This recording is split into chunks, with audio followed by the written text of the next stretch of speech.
क्या कभी किसी छोटी सी बात ने आपको अंदर से हिला दिया है? जैसे सड़क पर किसी ने आपकी लेन अचानक काट दी और आप आधे घंटे तक नाराज रहे, या फिर इंटरनेट पर एक लापरवाह टिप्पणी ने आपकी पूरी शाम खराब कर दी। ऐसा अक्सर होता है ना? हम लगातार ऐसी चीजों में उलझ जाते हैं जिन पर हमारा कोई नियंत्रण नहीं होता और अपनी मानसिक शांति खो देते हैं। तो क्या होगा अगर मैं आपसे कहूं कि एक प्राचीन कला है जो सिखाती है कि किसी भी परिस्थिति में अपना मन शांत और स्पष्ट कैसे रखे? इसे स्टोइक अनासक्ति कहते हैं। और नहीं, इसका मतलब यह नहीं है कि आपको एक भावनाहीन रोबोट बनना है। हमारे साथ बने रहिए और आप जानेंगे कि इस सुपर पावर को कैसे हासिल किया जाए और अपनी भावनाओं पर फिर से नियंत्रण कैसे पाया जाए। तो आइए समझते हैं कि यह विचार आखिर आया कहां से। अनासक्ति का यह विचार स्टोइक दार्शनिकों से आया है। प्राचीन यूनानी और रोमन विचारक जैसे सेनेका, एपिक्टेटस और सम्राट मार्कस ऑनरेलियस, ये लोग बेहद अशांत समय में रहते थे, फिर भी आश्चर्यजनक रूप से धैर्य और संयम बनाए रखने में कामयाब रहे। उनका मुख्य रहस्य सरल था। उन्होंने दुनिया को दो हिस्सों में बांटा, वे चीजें जिन्हें हम नियंत्रित कर सकते हैं और वे जिन्हें हम नियंत्रित नहीं कर सकते। हमारे विचार, निर्णय और प्रतिक्रियाएं ये हमारे नियंत्रण में है, लेकिन मौसम, दूसरों की राय या सड़क पर जाम, ये नहीं। स्टोइक अनासक्ति की कला ठीक इसी में है कि अपनी सारी ऊर्जा पहले पर केंद्रित की जाए और दूसरे को शांति से स्वीकार करना सीखा जाए। तो आइए सबसे बड़ी गलतफहमी से शुरू करते हैं। जब लोग स्टोइक विरक्ति सुनते हैं तो वे अक्सर किसी भावनाहीन रोबोट की कल्पना करते हैं। एक ऐसा इंसान जिसका चेहरा पत्थर जैसा है, जिसे किसी चीज या किसी व्यक्ति से कोई फर्क नहीं पड़ता। मानो उनका लक्ष्य अपनी सारी भावनाओं को बंद करना और बर्फ की तरह ठंडा हो जाना हो। लेकिन स्टोइक दर्शन के बारे में यह शायद सबसे बड़ी और सबसे हानिकारक गलतफहमी है। स्टोइक विचारक कभी भी भावनाओं को दबाने या उनका अस्तित्व ही न मानने की बात नहीं करते थे। वे भी जीते जागते इंसान थे और बखूबी समझते थे कि क्रोध, दुख, खुशी या डर महसूस करना हमारी मानवीय प्रकृति का हिस्सा है। इसे नजरअंदाज करना खुद को धोखा देने जैसा है। तो फिर इसका असली मतलब क्या है? इसका सार भावनाओं को महसूस न करने में नहीं, बल्कि अपनी भावनाओं के गुलाम न बनने में है। विरक्ति का अर्थ है जो कुछ हुआ है और आपकी उस पर प्रतिक्रिया के बीच एक छोटा सा ठहराव, एक छोटा सा अंतर पैदा करना। यह अपनी भावनाओं को दूर से एक दर्शक की तरह देखने की क्षमता है, न कि उनमें पूरी तरह डूब जाना। आइए एक बेहतरीन उदाहरण से समझते हैं जो सब कुछ स्पष्ट कर देगा। एक मुश्किल ऑपरेशन के दौरान एक सर्जन की कल्पना कीजिए। क्या आपको लगता है कि उसे इस बात से कोई फर्क नहीं पड़ता कि मरीज बचेगा या नहीं? बिल्कुल नहीं। उसे मरीज से गहरी सहानुभूति होती है। वह पूरी शिद्दत से उस जान को बचाना चाहता है। उसकी प्रेरणा करुणा है। लेकिन जिस पल वह अपने हाथ में स्कैल्पेल लेता है, वह डर या घबराहट को अपने कामों पर हावी नहीं होने देता। वह भावनात्मक उथल-पुथल से विरक्त रहता है ताकि उसका दिमाग स्पष्ट और हाथ स्थिर रहे। वह महसूस करता है, लेकिन भावनाओं को अपने काम में बाधा नहीं बनने देता।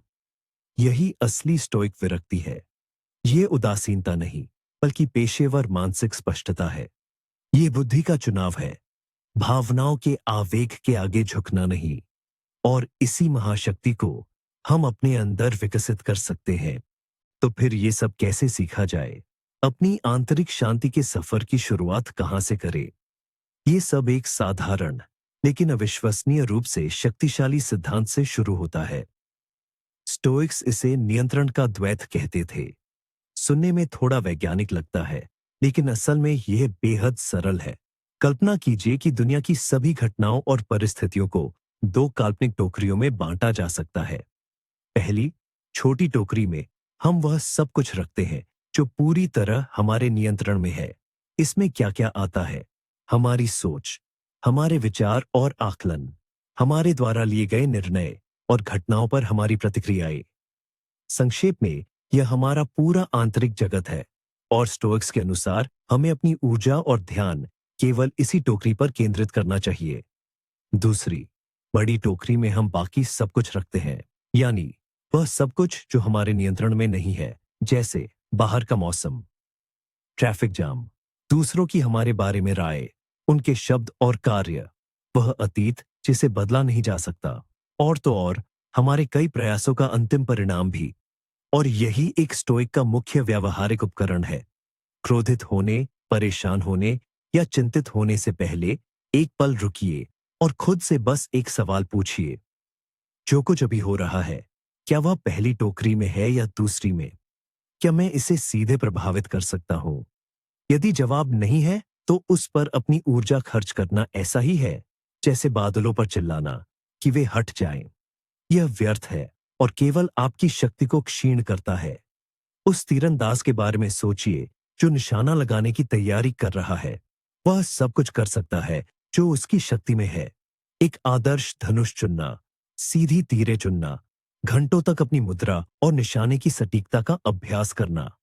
वह अपनी सांस, मांसपेशियों के तनाव और उस पल को नियंत्रित करता है जब वह कमान की डोरी छोड़ता है। ये उसकी 100% जिम्मेदारी का क्षेत्र है। लेकिन जैसे ही तीर धनुष से निकला, उसका नियंत्रण समाप्त हो जाता है। हवा का अचानक झोंका उसे लक्ष्य से भटका सकता है और एक बुद्धिमान तीरंदाज इसे स्वीकार करता है। वह हवा को कोसता नहीं है। वह अपने तीरंदाजी का विश्लेषण करता है जो उसके नियंत्रण में था और शांति से अगले के लिए तैयारी करता है। जीवन में भी ऐसा ही है। अपने तीरंदाजी पर ध्यान केंद्रित करें, अपनी प्रतिक्रियाओं और कार्यों पर, और हवा को बस एक वास्तविकता के रूप में स्वीकार करें।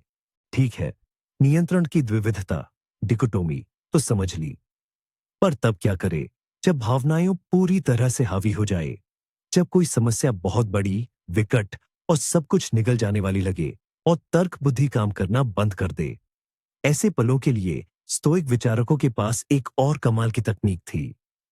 वे इसे ऊंचाई से देखना या प्लेटोनिक दृष्टि कहते थे। ये कल्पना का एक शुद्ध अभ्यास है जिसे आप कहीं भी और कभी भी कर सकते हैं।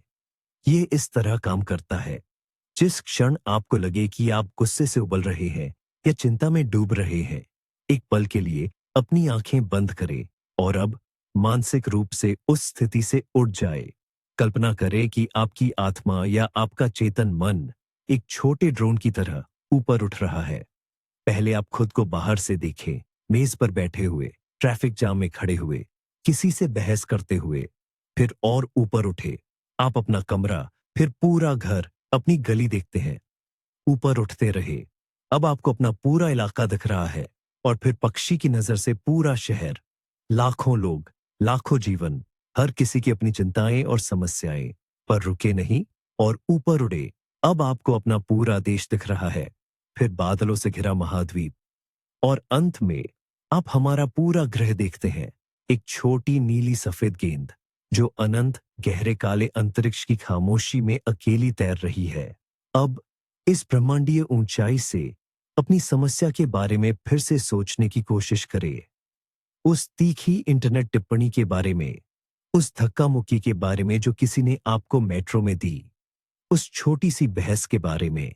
इस पैमाने पर अनंत काल और असीम ब्रह्मांड के मुकाबले ये समस्या वास्तव में कितनी महत्वपूर्ण है, ये कितनी मायने रखती है? अक्सर जवाब होता है, लगभग कुछ भी नहीं। यह ऊंचाई से देखने का नजरिया आपकी भावनाओं को कम नहीं आंकता। ये बस चीजों को उनका सही पैमाना वापस देता है।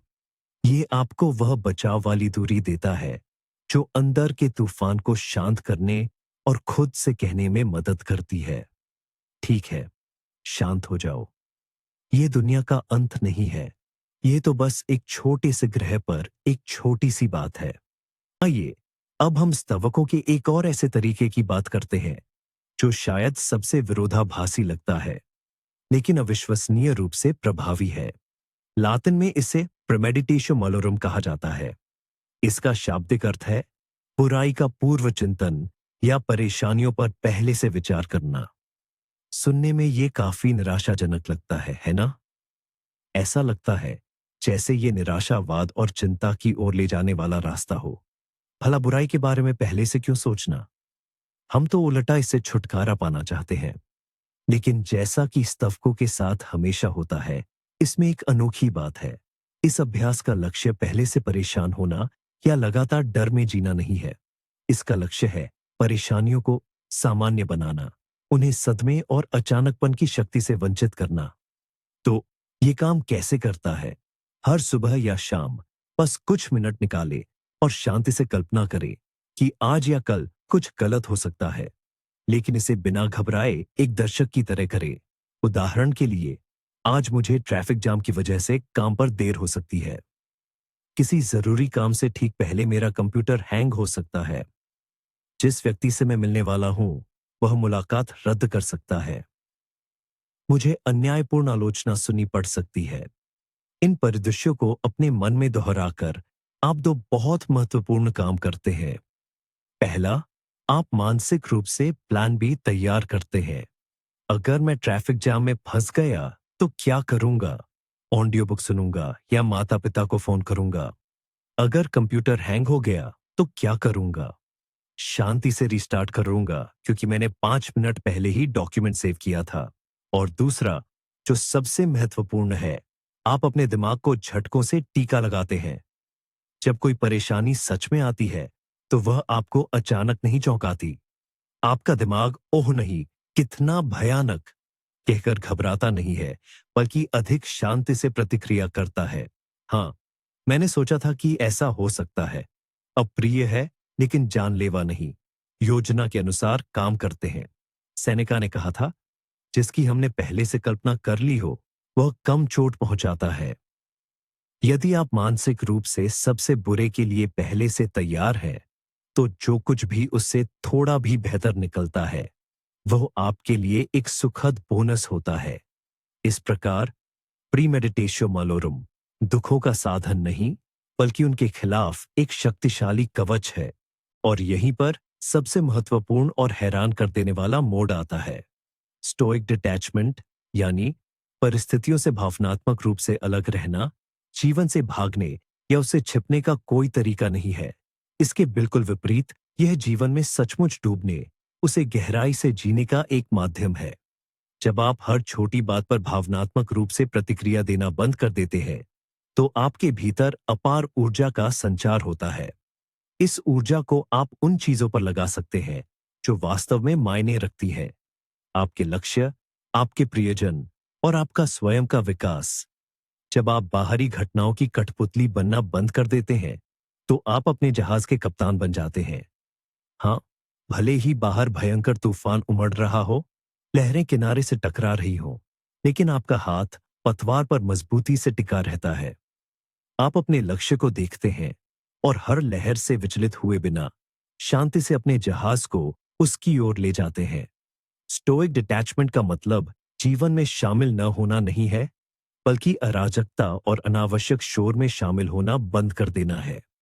संक्षेप में, स्टोइक डिटैचमेंट आपके और दुनिया के बीच की दीवार नहीं है।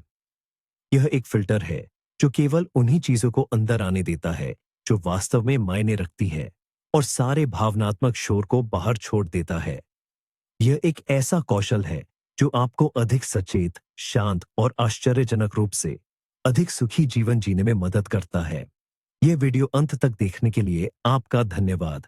यदि इन विचारों ने आपके मन को छुआ है, तो कृपया इसे लाइक करके और चैनल को सब्सक्राइब करके अपना समर्थन दिखाएं, ताकि आप आधुनिक जीवन के लिए व्यावहारिक दर्शन पर हमारे नए वीडियो न चूकें। और अब आपके लिए एक सवाल, कमेंट सेक्शन में बताइए कि स्टोइक डिटैचमेंट की यह कला आपके लिए सबसे ज्यादा किस स्थिति में काम आएगी, या शायद आप पहले से ही इसका अभ्यास कर रहे हैं। आइए इस पर चर्चा करें।